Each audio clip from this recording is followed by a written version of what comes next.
Welcome to Zero to Solopreneur. My name is Alex Montes and I'm Gabe Alvarez. And we're here to talk to amazing entrepreneurs who decided to go on a journey of solopreneurship. We're here to understand why they did it, how they're still doing it, and to get the behind the scenes of it all.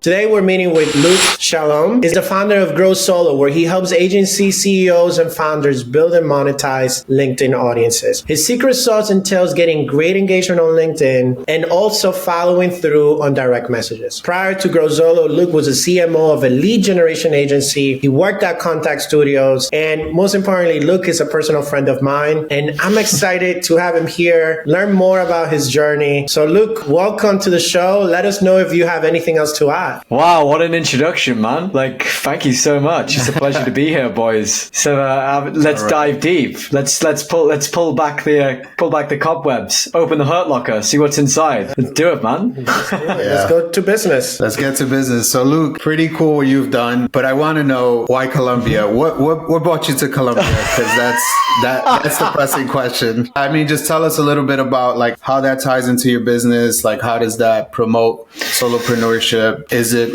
just a financial decision, or was it hey, I could work anywhere in the world. I'm going to choose to work in Colombia and then probably change in the next couple of months? The reason why I was in Colombia was actually just more to do with the situation that led me to that point, which was I used to be director of partnerships at Contact Studios. That was a company that was based out of Medellin, and Rob, the CEO, always used to go on about how great Colombia, Medellin was, and I'd never even been. So we got to the point where it was 3 months into being with Contact, and they were having a staff away party in Medellin, and that was when I had my first flight there. But I ended up moving away from Contact, amazing company, but I wanted to do my own thing. But I had a flight to go to Medellin. I was thinking, this is a perfect excuse to go to the other side of the world and see what all the hype was about. So I spent 4 weeks in the city, and I literally thought it was probably one of the coolest cities that I've been to, next to maybe the likes of Berlin or Barcelona or somewhere like that. And it struck me that the cost of living was quite inexpensive in compared to the UK, and it had that amazing tropical weather as well, and the people are just super friendly. So naturally,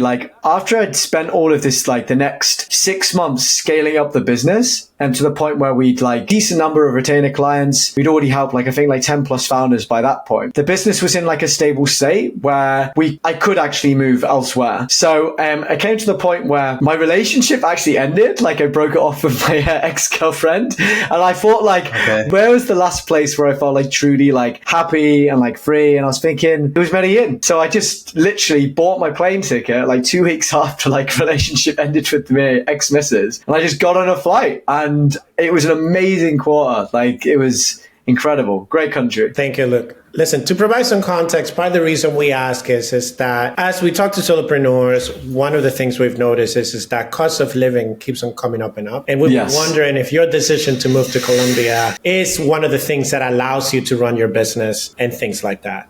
Oh yeah, it's 100% something which is compelling, because the cost of living to go out for a restaurant meal is super cheap. To go out in maybe the States or the UK, you're looking at at least maybe $40-50 a head to go out. I mean, you know what it's like, Gabe. You go out in Colombia, you can have a starter, a main, maybe even a dessert, and you're getting to about just below $20. It's crazy. It's crazy cheap. And you that for me, that sort of location arbitrage was a very big factor. But there was a bit of a trade-off to this as well. I think because Medellin is becoming increasingly gentrified, and there's a lot of digital nomads and solopreneurs in that city, or entrepreneurs living there, cost of living for rents isn't even that inexpensive. So if you to live somewhere in Poblado now, on Airbnb, rents will be anywhere from between 1.5k GBP per month to 2.5k as an average. That's pretty similar to London prices. So it's not necessarily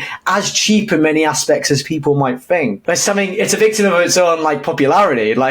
What made it so successful, what's made it so popular is now maybe something which will make it less attractive over time as it gets increasingly more gentrified, I guess. In answer to your question, Alex. Besides the food, I would just always say to caution the aguardiente, because you're always going to drink one too many shots and then regret it in the morning. So Hey man, listen, brother. This might be a problem for some people, but I literally like never drink.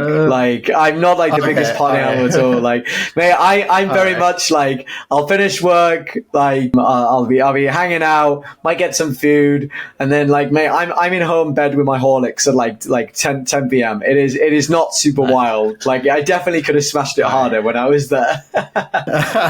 Cool. So I appreciate you sharing that with us. I guess let's just get to it. I think Alex and I are just like super curious about like what inspired the creation of Grow Solo Media. Most importantly, like, was there a specific moment in your career that you thought, hey, I need to do my own thing? You know, like what was that? You know, I can remember the actual moment when I decided this. So there was a book that I read 2 years ago called Millionaire Fastlane by MJ DeMarco. Have you heard of it, guys? No.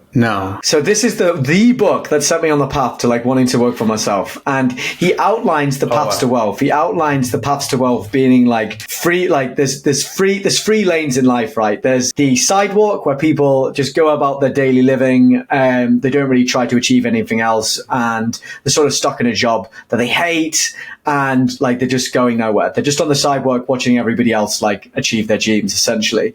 The second one is the slow lane. Now, this is like the common conception of like what wealth building is, where people are like, hey, I'm going to work my entire life in a job and I'm going to save $50 on Starbucks a month. And I'm going to put X amount into my, like, is it the 401k? Is that what you call it in the States? Your pension? I don't know what it's called, but like you put X amount into your pension. And you know what? Maybe one day if I save enough money on Starbucks, I might have like $1 million when I'm like in a wheelchair when I'm 70 or 80. Now, that's a pretty shitty paradigm. Now, that kind of leaves you with thinking like, well, how do you get to the point of building wealth? And then he starts to paint something called the fast lane. And that's what the whole book's about. And is entrepreneurship as a vehicle for rapid wealth creation over like a more of a macro time period of about 10 years of suffering and sacrifice vis-a-vis maybe 50 to 60 with no guarantee of a payout in the end anyway. So I sat there and I read this book when I was 2 years ago thinking like, what the F? Like I have literally feel like I've been sold a bit of a lie from like all of my university education, working your way up. I'm not shitting on the 9 to 5. I'm just saying that for me personally, I just was like, I'd rather take the gamble for 10 years and either like literally like fail a shitload and then like get to the point and get to that point faster rather than just like follow that classic paradigm of just working your way up. So what it came down to is constant conversations with ex-bosses where I'd be in a job for like 5 months. I'd get bored. Like I've got a very, very short attention span, definitely ADHD in that respect.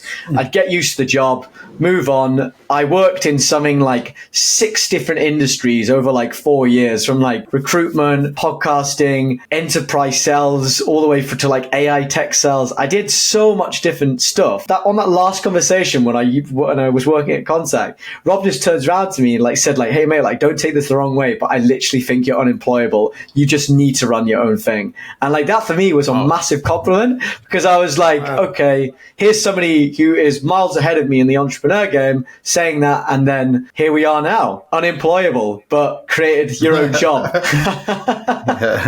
That's amazing. That's amazing. And it's really interesting. I know we've talked about this on a personal basis, and just want to add an opinion because I also understand it's tough to leave the 9 to 5. And it's not that you cannot live the 9 to 5, but making that million is very difficult. And what happens is that some of us do get and do well. And I think that is presented as a carrot. Does that make sense? So it's like, yeah, you know, I've been grateful that I've had an okay career, but I also look at however many people started with me, went to school with me, you know, did their master's degree with me that haven't advanced as much. And I think, and I don't mean to denigrate, but some people look at, well, Alex did it and kind of situation. So that's not a bad thing. When in reality, the way that corporate is designed is that to make this amount is going to be less and less and less and less. But having one or two people doing this is enough for other people to look up and go like, we can make it. Where I've learned with entrepreneurship is a lot more people can make that 1 million. What is difficult is to make the billion kind of situation. But it is, if you want to get to 1 million, and I don't know if that's what the book is about, but we're going to read it. Entrepreneurship seems to be, the probabilities go up a lot faster through entrepreneurship than it is in corporate and take it from there. I don't know if that makes sense, but it's like you got to have a few people doing well, right? And I have to be quite honest, I think I'm one of them. And I think those people inspires the other, like, well, maybe I want to take this track that more or less makes sense, but they don't know the odds and the probabilities. If that, the it's way called allowing completely. It's called survivorship bias. You basically, like, in entrepreneurship, they're like, hey, start a business. It's your path to wealth. And then you only hear about the victory stories. You don't hear about the people going bankrupt. You don't hear about the huge, massive failure rate for like startups. What is the failure rate for a startup, Alex? I feel like you would know the statistic. It's something super high. It's I don't want to throw it out, but it's definitely like in the high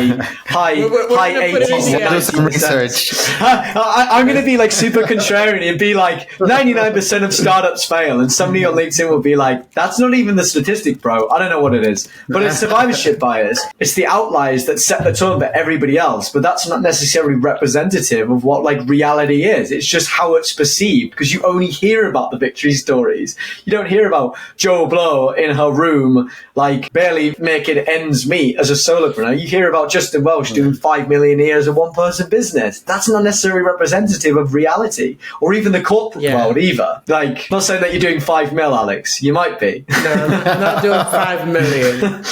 But I'm doing okay where some people we're like, well, that's a doable thing. But there is a method to the madness, and there has been so many failures and so many things. And sometimes I understand, and that's the reason why I'm doing this podcast. I understand the allure of both. And also, I want to come back to something that you said. I actually looked up the percentage while you were speaking. 90% of all startups fail. 90%. But that doesn't mean, but I don't know if that's 90% of all.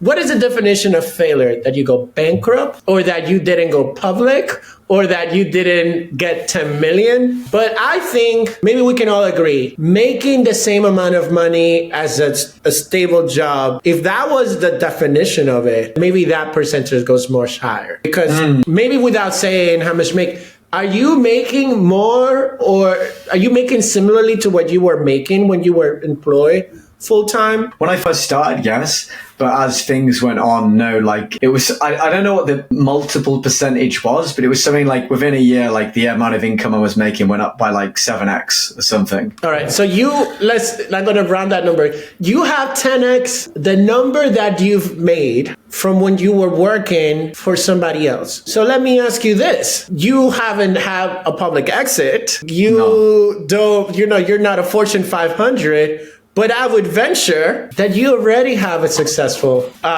you've already been successful at your job of entrepreneurship because you're doing better than what you were doing before. So we gotta have to, and I know that you're gonna keep on growing. Maybe we can start with the definition of this is doing better than what you were doing before through entrepreneurship methods. I think you're succeeding there. Okay, so it depends on what your definition of success is. Like if you're using like revenue as your main definition of success as a solopreneur business, I mean, for me, that's my ultimate gauge of like success in business is like, how much revenue am I making? However, that being said, if you hated your job before, you had no time freedom, you couldn't go and work in other places in the world, and you couldn't do the work that matters most to you, but now you're in entrepreneurship and you're making the same amount of money or even a little bit less, and you're able to wake up each day and not hate your life, isn't that the semantics of would you feel more successful than if you made more money? Like potentially. Yeah. Although for me personally, like I'd rather just make the money as well.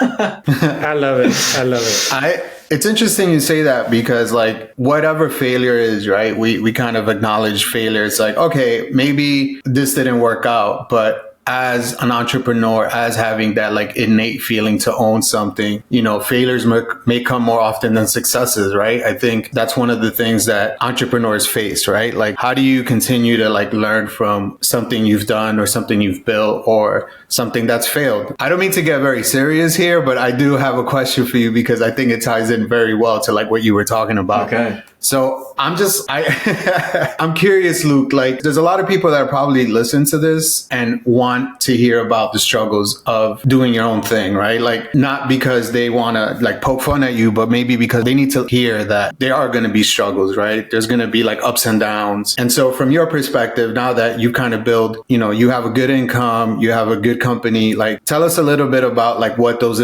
initial struggles were and how you overcame them. Yeah, it's a good question.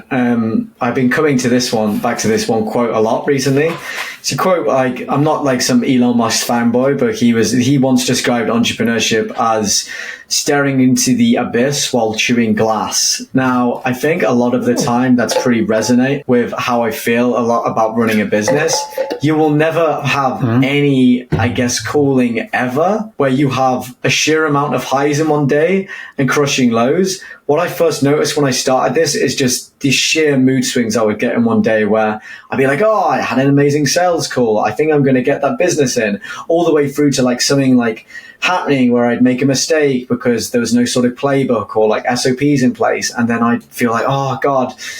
And it's that level of like dealing with like the sheer like swings in emotion that I found really difficult to start with. And also the awareness of being able to sit with uncertainty. And that's still something now like causing me like to experience anxiety because the whole nature of working for yourself is uncertain. Like I like to think that I have contracts up until like Q2 next year, but realistically speaking, like any of those partners could churn and I could be potentially without income.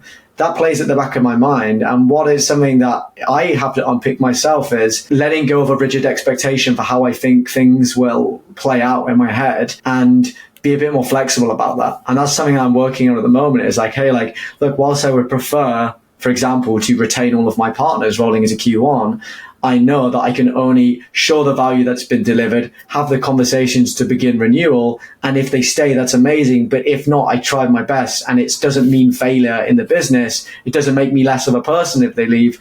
It's something I have to be flexible about, and flexible in uncertainty for me has been a game changer. And that is an iterative process. And that is not something that I personally have got the nail on the head, but if you wanted to be, I think, be comfortable in this over a extended period of time, I've been doing this for like 18 months, but like full time for like 9 months, that is not a long stretch of time at all. This is still very green. But even in that time period, if you can't sit with being uncertain about things and accept uncertainty is just going to be a part of your daily life, it will just torture you. Like you will hate it. So if you need certainty in your life, do not start a business at all. That would be. I love it. And look, I could just stay in this part of the struggle, but I do feel like we need to give a little bit of context to listeners about your business, right? So I want to take a step back. You decided you wanted to become a solopreneur. How did you come to the idea of providing LinkedIn engagement and audience development services? After you had that idea, how do you go about proving it out? I think it's like a concept pulled from a book. I can't remember what the book is. It's called Rework. It's by the guys that basically created Ruby on Rails. And there's this quote in it where they go, he says, I think it's learn to scratch your own itch. So at the time I'd been building online and writing this audience, and I'd been like really grateful and fortunate to build like an audience. So at the point I think about, it's like 8,000 in the audience. I really was craving a mentor at the time, somebody to really teach me the way of like building a business. And I didn't know what business idea I wanted to start, but I speaking to this guy in Las Vegas, a close friend of mine called Devon. Now he was a partner in multiple like e-commerce stores. He also ran like SaaS. And this guy was the conception of the person that I wanted to be, right? Like some crazy South African guy. I love him. If he listens to this, he's awesome. But he's basically moved to the States and lives in LA and like has complete like financial freedom, is just killing it basically. So I said to him, I saw on LinkedIn that he'd started to build a personal brand, but he hadn't been consistent with his approach. So I just sent him a message. I was like, hey, notice that you haven't actually been consistent on LinkedIn. like what happened? And it was like question mark. And he was like, oh, I don't have the time. And I was like, hey, look, would you be opposed to actually having the conversation to potentially get you consistent on LinkedIn and build your personal brand? We jumped on a call.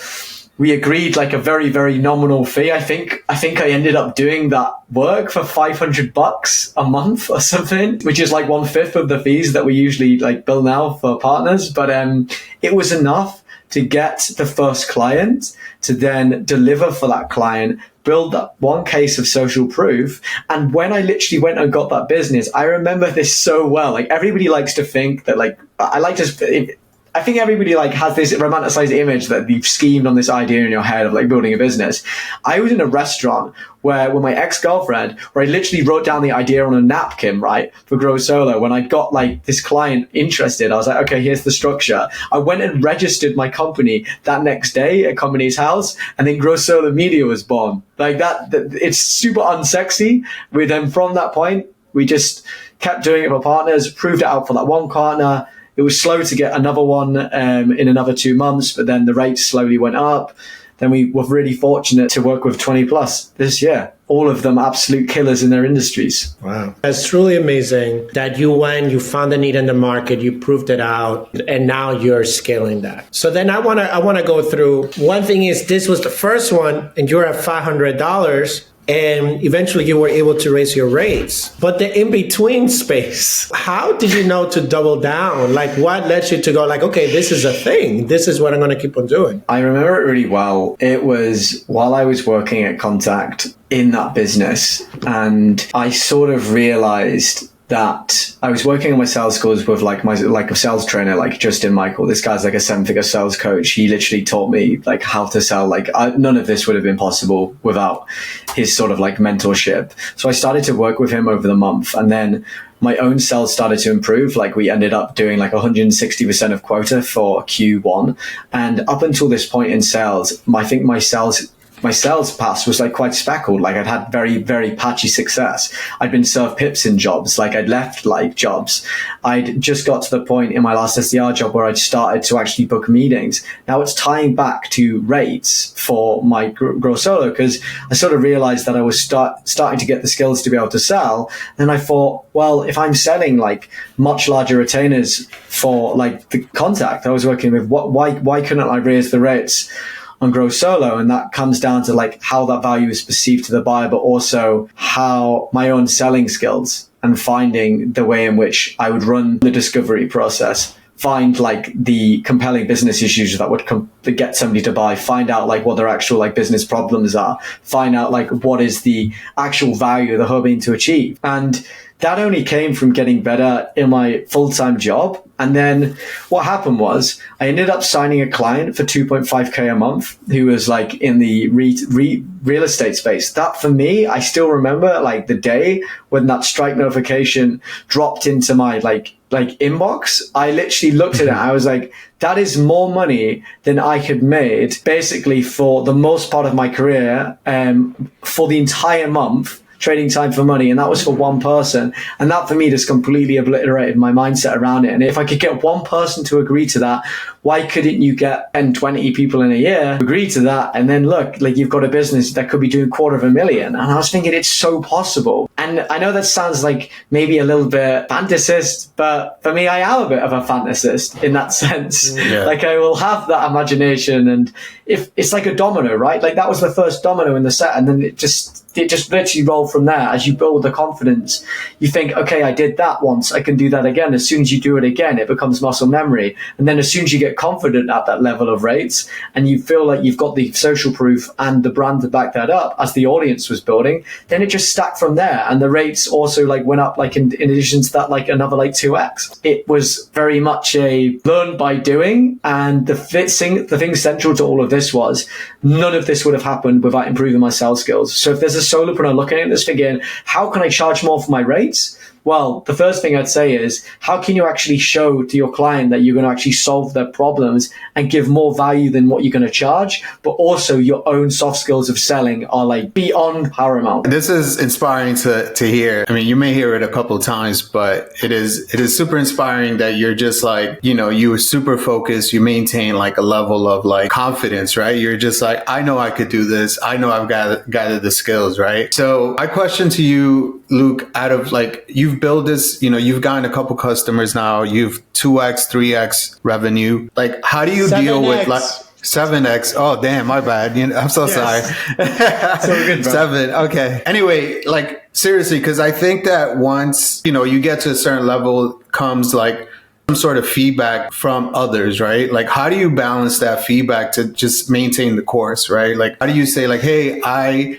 appreciate your insights, but I have a vision in mind and I want to maintain that vision. So I'm just curious to know, like, how do you maintain that vision while also, I guess, accepting or passively listening to feedback, you know, for your company? Yeah, there's a great saying here. I don't know if it's Northern or it's just a UK saying. It's like, hey, like opinions are like arseholes, like everybody's got one. So, we have it here too. Yeah. So that's what I think about this. And I always think if somebody's going to give me advice, first I'm going to look at, have they walked the path that I have walked? Are they running a business in the same industry? Are they having a level of success that I would want? Or is this somebody being an armchair philosopher and actually they're just sort of like hypothesizing on what they think could help? So I think you don't want to take everybody's advice. You should definitely be selective with who you listen to. 100%. Awesome. You mentioned that sales is something that people should be better at, but if you were back 9 months ago or 18 months ago, whichever you want to decide, what would you have done differently? What would you tell you 18 months from before? Nobody cares about your service or deliverables. They literally care about if your service can solve their pressing business issues and pain. That is it. They do not give a shit if you sell like posts. They don't care if you sell funnels. They don't care if you sell ads. None of that sort of stuff matters. It is just the bridge to the transformation that you're offering them. And if you can't show it, it's twofold. If you can't uncover that in your sales process, in your discovery call to find out, okay, like what are their like business problems? What is the need behind the need? Why are they even bothering to prioritize this now? What is actually going on in the business that to actually make this change? What is the metric that's suffering? Like, what happens if they actually don't act on this, the cost of inaction, but also why do they think this is happening in the first place? What if they try all of this stuff so you can get to the point where it's like business issue they care about, business problems, need behind the need, why to change now, and then get to that point where you can accurately show where they are now to where they could be, actually showing them a timeline to value, which would occur in like your proposal. If you're not doing that, it's like shooting in the dark. And the difference between when I started, when I actually had these 1-page proposals, my close rate, it was okay. It was like I think it was like 20% or something, like it was super average, but I was selling a rolling monthly contract. Now the difference between when I actually started going much deeper into like discovery and then actually putting together a mutual action plan, which had the timeline of ongoing engagement and was selling it as a transformation and strategy, the periods of work went from the average ticket price a month being like rolling 2.5K to then going to closing contracts for like $25,000 plus. It was a huge change, and it just came from actually showing how you can solve the business issues and problems with a clear path to them getting the desired result. That was the change. Yeah. So for me, that's what I would say to myself is, nail your sales process, get really great at like asking like these questions to uncover like business issues that the executive or person cares about, the business problems, and actually the unique way that you can solve that problem, which becomes differentiated value. If you can do those 3 things and get them across to somebody and they believe that you can do that and you can back it up, you've got a great chance of closing the deal and closing much higher deals than your competitors who, let's face it, like, so many people are lazy with selling, like so lazy. Yeah. They'll show up to a call and they will just pitch the product. They'll wait for any excuse to just start talking about their service. They're like, Gabe comes to me and goes, oh, I've been struggling to get consistent on LinkedIn. And then standard response would be, oh, we do LinkedIn ghostwriting. We can help you get consistent. No, shut up, slow down, then that is not the reason. Take the time to actually prepare for the call. Understand, like, come prepared to that call with a couple of client stories that you've helped. Hey, like, we helped Sally Sue do XYZ. She had this challenge with her B2B agency where she had this problem, and these were the challenges that were stopping her from getting the result. But then also what we did with that person, and the result you drove. Hey, look, I don't suppose you're experiencing any of these similar issues. Was it a lack of imbalance? Was it maybe a lack of brand awareness? Or was it something else? Rather than just assuming and jumping on the first thing, ask those like targeted questions, and then you're just going to like peel back the onion until you really get to understanding why they're on the call with you in the first place. Ooh, yeah. Sorry, like, I get really passionate about that because I have been sold to so much value. Now, I've been sold to so many times, Alex, and things that I've made a mistake in my selling career where I am like shocked at how much money has been left on the table. And I am constantly seeing how many blind spots I have as a salesperson. So here was a learning today. I had a pitch call with a guy who was like selling like growth consulting, and he just exited from an agency. Really super nice dude. And he said to me, he was like, hey, look, discovery call was great, but like, I've got to be honest with you, Luke. Today on your proposal call, you were asking me closed-ended questions that didn't give me an opportunity to say how I like wanted to move forwards. Because I was like, any questions? He's like, I can't reply any other way other than yes or no. And if I say yes, then I'm stupid because I'm asking questions. She was like, a better way to phrase this would be like, what do you think?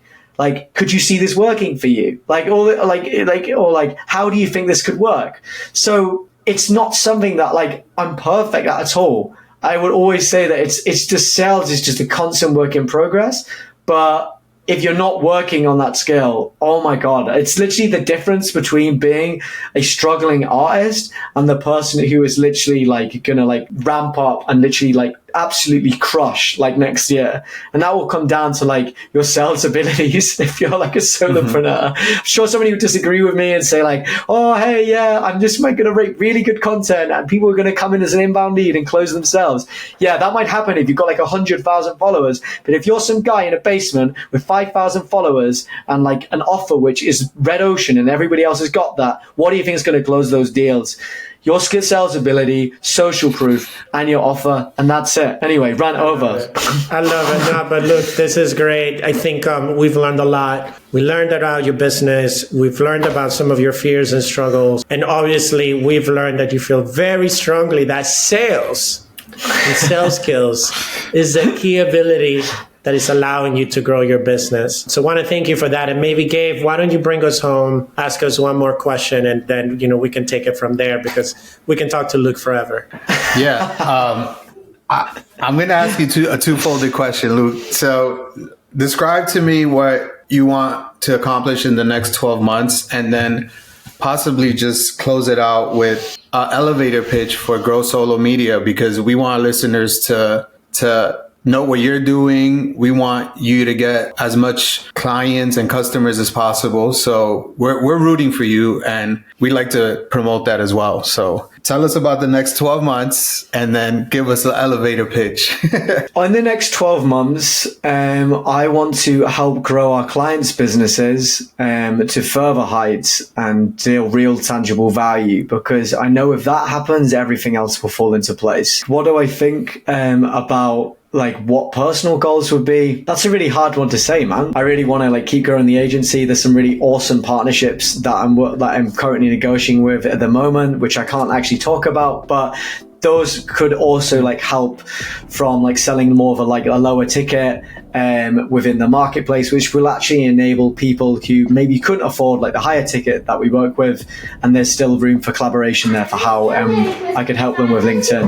Oh, that's cute. Hey, Happy New Year. Well, how are you? Why don't you show up on the camera, Penelope? Hey, how are you? Luke, Gabe, thank you so much for joining us to another episode from Zero to Solopreneur. Luke, you absolutely killed it. It was great to hear. There's so many things I've learned about you. Honestly, you're a voracious reader. right? You read this, you had a quote, you had a thing, right? Those are things that are showing up. And if you're thinking about like how to succeed, it's not just like, hey, I can deal with uncertainty, but also I am learning my way out of uncertainty. I am so excited about everything you are doing, about everything you taught us today. And this is going to be a killer episode for anybody thinking about becoming a solopreneur. We thank you for giving us a little bit of your time. We want to wish you great holidays, and we take it from there.